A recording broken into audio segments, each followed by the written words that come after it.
لارێکی بەهێزی خولی خوا 16 ساڵانی عراق و لە کۆمەڵی دووەم مووسڵی خاوەن سێ سەرکەوتن لە سێ یاری و هەولێری خاوەن دوو سەرکەوتن لە دوو یاری لەسەر یاریگای دووەم یانەی هەولێر ڕوبەڕووی یەکتر بوونەوە.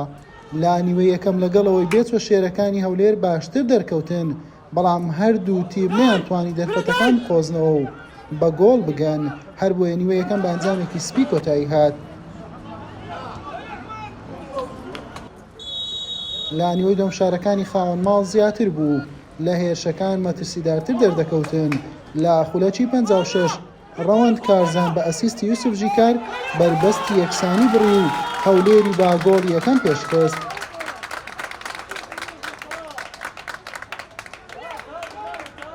لە خولەکی 76 یوسف ژیکار ئەنجامەکەی بۆ تیپەکەی دوو هێندەلێ کرد، هەریەکە لە باسم سەعد و محەممەد موهەنەدیش لە مووسڵ بە کارتی سوورکرانە دەرەوە و ئەرچی تیپەکان تاو قوڕستر کرد. یاری بە دوو گۆڵی پاک بە سوودی هەولێر کۆتایی هات. هەمووی فەزلی خوای گەورە یەکەم جارە الحەمدوللا بەدەستەی ڕاهێناران و ئیدارە و هەمووی پاڵپشتی ئێمە دەکەن. گەنجولاوەکانمان بەڕاستی ئێوەش دەستان خۆشبی، پاڵپشتی گەنجولاوەکانمان دەکەن بەڕاستی ماندوون لەگەڵ هەموو تیپەکان. لە سێم یاری توانیمە سێم سەرکەوتن تۆمار بکەین، موسری چینە دۆڕان بوو، بۆم یارێ زۆر خۆمان ماندوو کردبوو.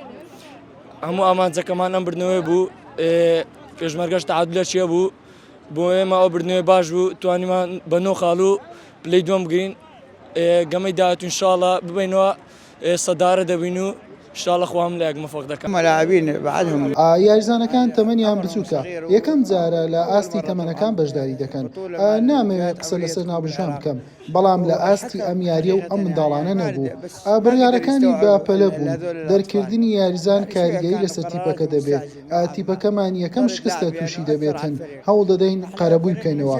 هەولێریش تیپێکی نایابی هەیە، یاریەکی دروست و جوانیان ئەنجامدا و پیرۆزیشان بێت ئەم بردنەوەیە. كرة صحيحة وانضباط من الملعب ومبروك عليهم الفوز.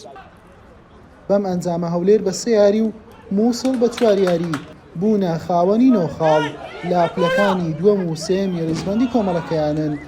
حوسێن محەممەد کەناڵی پێام، هەولێر.